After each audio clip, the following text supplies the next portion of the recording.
Fala galera, tudo bem? Professor Almir aqui mais uma vez com uma aula nossa. Saudade, tinha tempo que a gente não gravava nossas aulas. E é isso, tá? É só para informar que o nosso conteúdo do segundo semestre, ou seja, o conteúdo para nossa AV1, começa a partir de hoje, a partir dessa aula de hoje, tudo bem?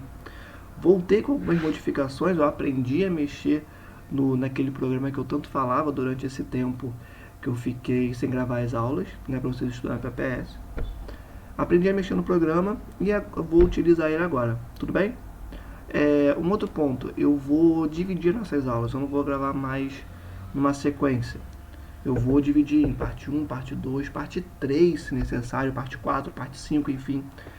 Porque a minha intenção é justamente diminuir o tempo das aulas e facilitar que vocês assistam a essas aulas, tá? Então vou fazer pequenos cortes. Pode ser que eu extrapole um pouco nesse primeiro momento que eu estou aprendendo a fazer aulas mais curtas, porque geografia é muito complexo, né? Você fala de um ponto que leva a outro, está falando de política, que leva a economia, que leva a relevo, que leva a hidrografia, enfim, a gente acaba não conseguindo resumir, né, com tanta facilidade, mas tudo bem, vou tentar usar dessa forma para poder facilitar o entendimento de vocês, tudo bem? Então vamos lá, saca só o que eu posso fazer agora. Que isso, muito youtuber e blogueiro. Vambora. Então, gente, a gente vai falar de China, tá? Que é um país fundamental para vocês entenderem. Pra vocês entenderem. Entender o mundo hoje em dia significa também entender a posição da China nesse sistema global, tá? Inclusive, a China, as perspectivas econômicas não tratam mais se ela vai passar os Estados Unidos, mas quando.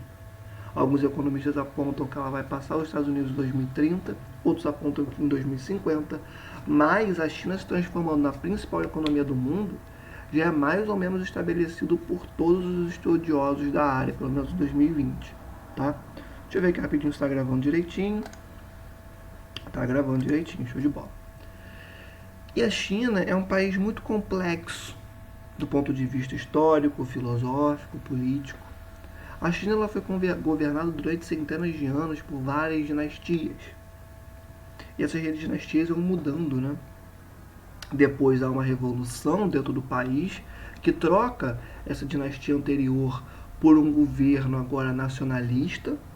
Vamos falar sobre ele daqui a pouco. E depois acontece uma outra revolução em 1949 que troca o antigo governo nacionalista republicano por um governo de cunho socialista, tá? Que é inclusive o governo que está até hoje presente na China. A China hoje em dia é um país socialista, tudo bem? Governado pelo Partido Comunista Chinês, beleza? Então, é um país complexo e vamos começar a entender um pouquinho como foi essa formação histórica da China. E nas próximas aulas vamos ver a questão econômica, a questão política, como que isso aparece hoje em dia, beleza? Vamos lá. Primeiro ponto aqui é a localização espacial e dimensões gigantescas. Dá essa olhada no território chinês. A China é o terceiro maior país do mundo, é um país extremamente grande, está junto do Brasil e Estados Unidos enquanto um país de extensões continentais, tá? Um país bastante grande que já foi maior, mas que por N questões que a gente vai ver daqui a pouquinho, foi diminuindo sua extensão, beleza? Tem um número extremamente grande de extensão, é um país bem grande, tá? Dividido em 22 províncias, 5 regiões autônomas, 2 regiões administrativas especiais, Macau e Hong Kong. Aí eu tenho que dar uma paradinha para conversar com vocês um ponto. Por que são 2 regiões administrativas especiais?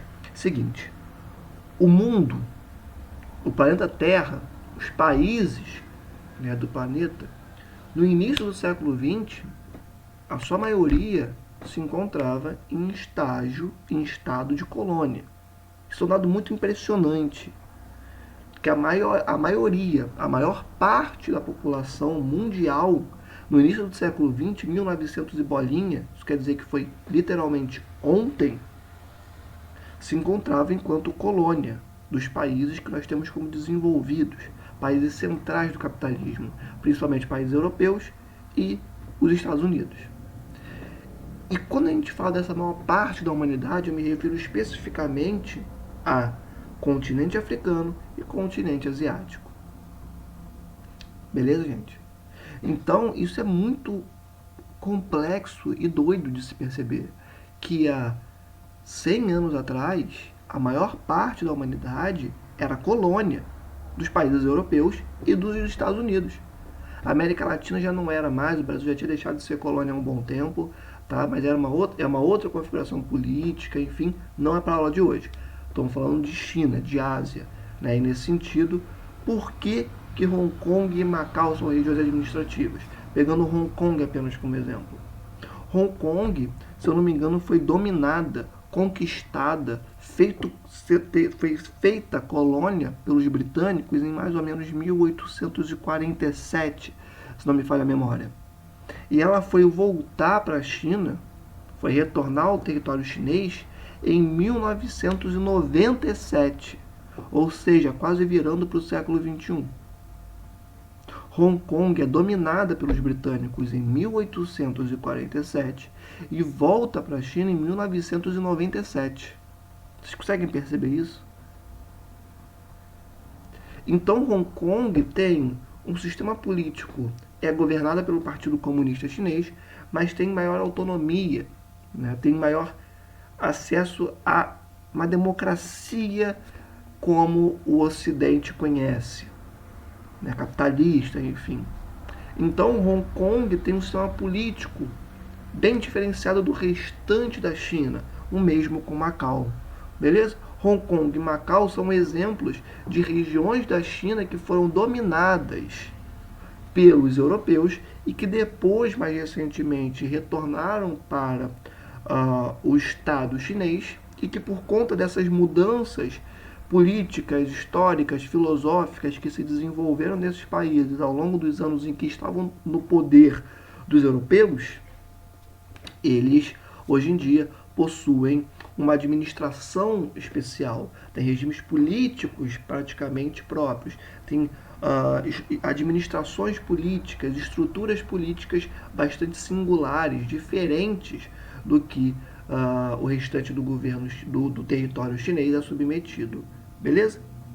E temos também 4 cidades administradas diretamente pelo governo central, ou seja, algumas cidades, e aí quando a gente pensa nisso a gente tem que lembrar que são províncias. Por quê?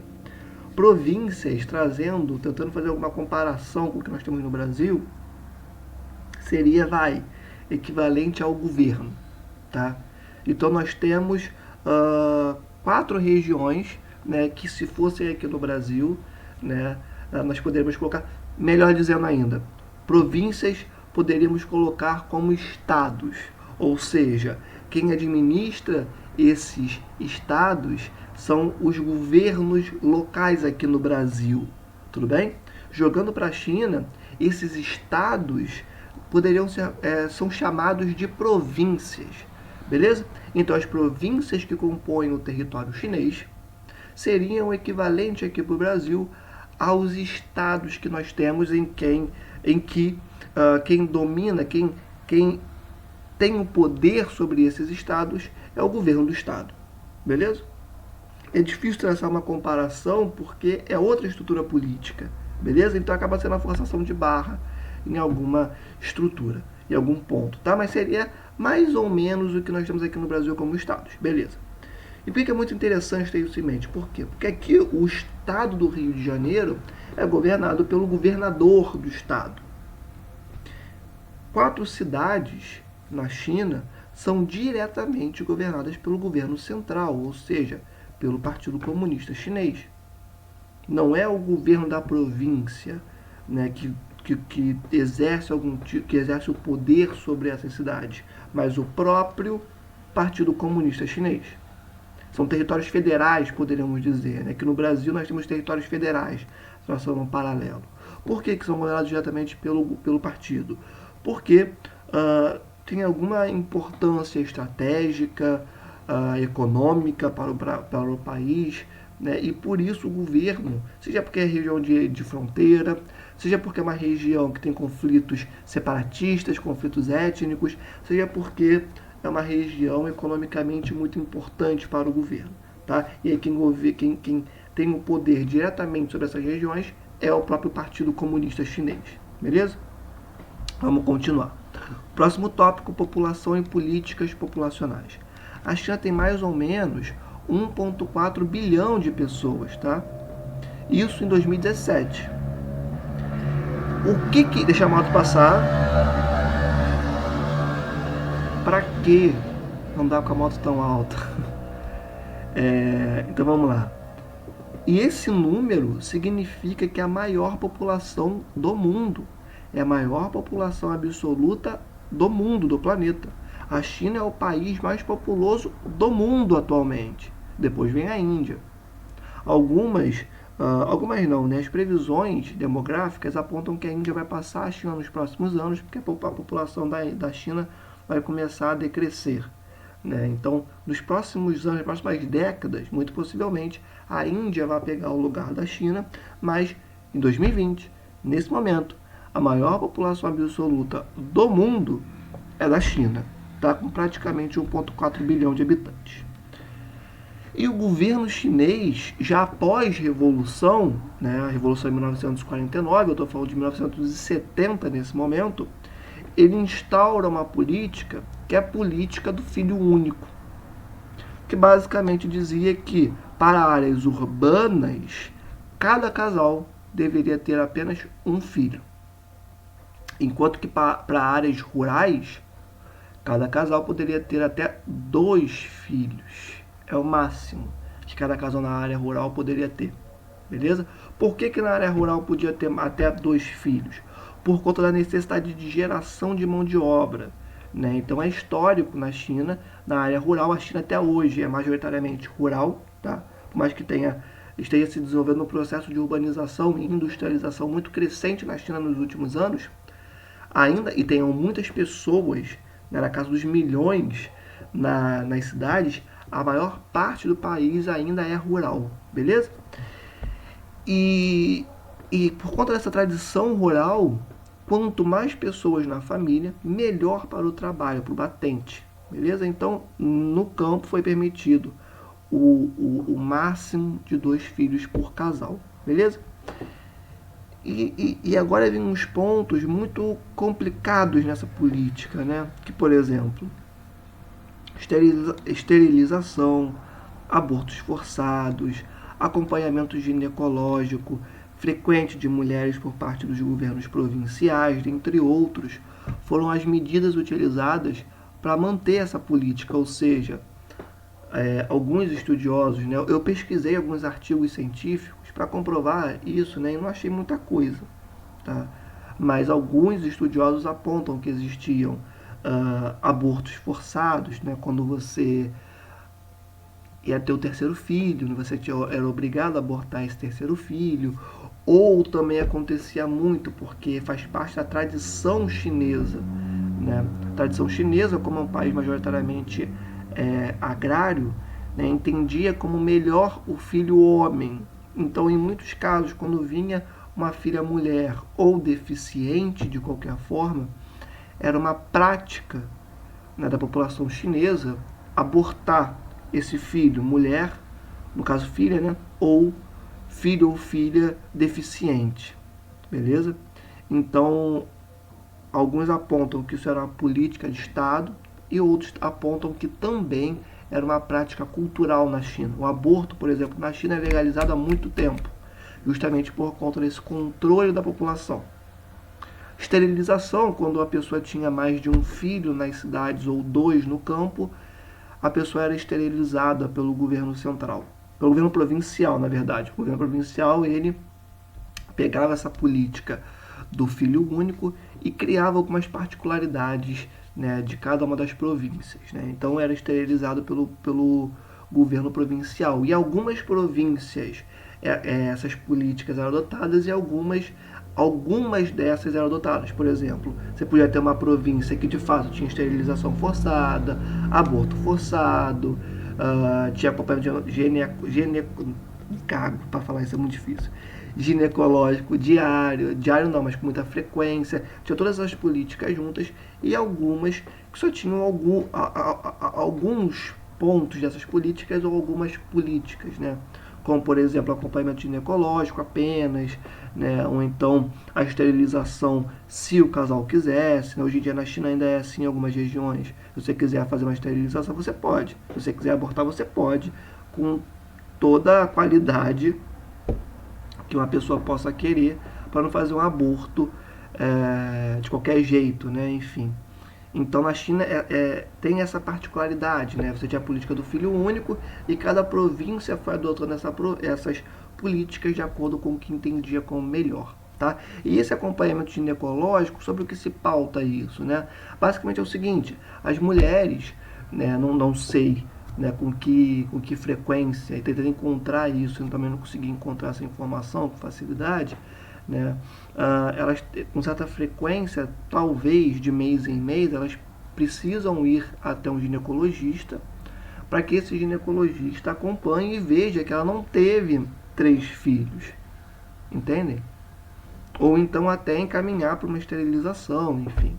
Então é uma forma de acompanhar que essa política está sendo realmente cumprida e que não está tendo, e que está para justamente diminuir, né, a taxa de natalidade no país asiático, na China, tá bom? Então é sim uma política bastante controversa, uma política bastante complicada e difícil de achar informações sobre ela, inclusive, tá? Mudanças nessa política. Quais foram as mudanças que aconteceram? Tá? Passou a ser permitido a partir de 2015, ou seja, extremamente recente, que casais tivessem 2 filhos. Um ponto muito importante também, multas. Se você não cumprisse a política do filho único, você tinha que pagar multas, e multas bastante altas. Tá? Mas como recentemente, por conta das mudanças econômicas na China, muitos milionários, bilionários estão sendo formados, né? Essas multas, que são bastante altas para grande parte dessas pessoas, acabam se tornando valores fáceis de serem pagos, né? Então você consegue perceber na China hoje em dia milionários, bilionários com 3, 4 filhos, porque para eles pagar uma multa muito alta não é um impacto tão grande como para a população de maneira geral. Tá? Então a gente percebe, né, nesses últimos anos, nesses períodos mais recentes, que algumas mudanças bastante significativas que acompanham as mudanças econômicas estão se desenvolvendo na China, tá? Em específico a essa política do filho único. Mas, de maneira geral, em 2015 passou a ser permitido que nas cidades os casais pudessem ter até 2 filhos, beleza? E isso, por que isso mudou? Por que a política mudou? Porque visa diminuir o impacto que o envelhecimento da população poderá trazer para a economia do país. A China é um país que vem tirando milhões e milhões e milhões de pessoas da pobreza e jogando para a classe média. Ela tirou mais ou menos 500 milhões de pessoas da pobreza e botou na classe média. O Brasil tem 210 milhões de pessoas, mais ou menos. Então, 2 Brasis aí, uns quebradinhos. Né? Então, lembrando que é uma população de quase 1,4 bilhão de pessoas. Então, a China ela tem criado um estado de bem-estar social ultimamente, com grande parte da sua população, por mais que alguma ainda continue, alguma porcentagem que é muito grande, porque é um país com muita gente, né, ainda viva na pobreza. Mas uma grande quantidade de pessoas foi retirada dessa situação e hoje em dia tem empregos, né, tem uma melhor qualidade de vida. Isso significa o quê? Isso significa que a população está vivendo mais tempo. E como essa população está vivendo mais tempo, está tendo acesso a maior quantidade de dinheiro, né, e está vivendo também em áreas urbanas, acontece na China o que acontece em grande parte dos países capitalistas, né? Que é a população não querer ter filho, porque ter filho significa mais gastos, porque ter filho significa uma redução do padrão de consumo, né? Justamente por conta dos maiores gastos. Né? Se eu podia gastar com uma viagem, ou comprar um telefone mais moderno, ou comprar um videogame, ou o que seja, poupar e investir, não sei, esse dinheiro eu não vou poder utilizar dessa forma, porque eu vou ter que utilizar com o meu filho, né? Esse é o pensamento, né, relativo a essa estrutura e que motiva as pessoas a não terem filhos ou pelo menos terem menos filhos, né? Então isso significa que a população chinesa está ficando mais envelhecida e esse envelhecimento gera impactos econômicos, seja por conta da maior pressão nos sistemas previdenciários, seja porque a PEA, a população economicamente ativa, né, que é a fatia da população que mais consome e que está de fato inserida no mercado de trabalho formal, né, ou seja, é a parte da população que está trabalhando mais, né, e que mais consome, né, produzindo e consumindo. Quando essa PEA ela diminui, significa que a economia do país também diminui, né? Então, você ter uma redução dessa PEA é algo muito ruim. Então, você olha como é interessante isso. Uma política que visava diminuir a taxa de natalidade, né, o crescimento vegetativo da população, para justamente evitar problemas naquele momento, naquela conjuntura, em 1970, hoje em dia é alterada para justamente aumentar o número de pessoas na população chinesa, para aumentar essa PEA, ou pelo menos manter essa PEA e diminuir os impactos sobre os sistemas previdenciários. Então, essa modificação da política do filho único tem muita relação com essas mudanças econômicas, com essas mudanças políticas que foram feitas na China desde 1970 até agora, né, por conta de uma qualidade de vida melhor, né, o que proporcionou o envelhecimento da população chinesa e que levou ao governo chinês repensar essa política mais recentemente, para ser mais específico, em 2015. Tudo bem, gente? Passando, já deu 20 minutos, eu vou parar o vídeo aqui e vou voltar na nossa parte 2, tá bom? É isso, beijo, até daqui a pouco.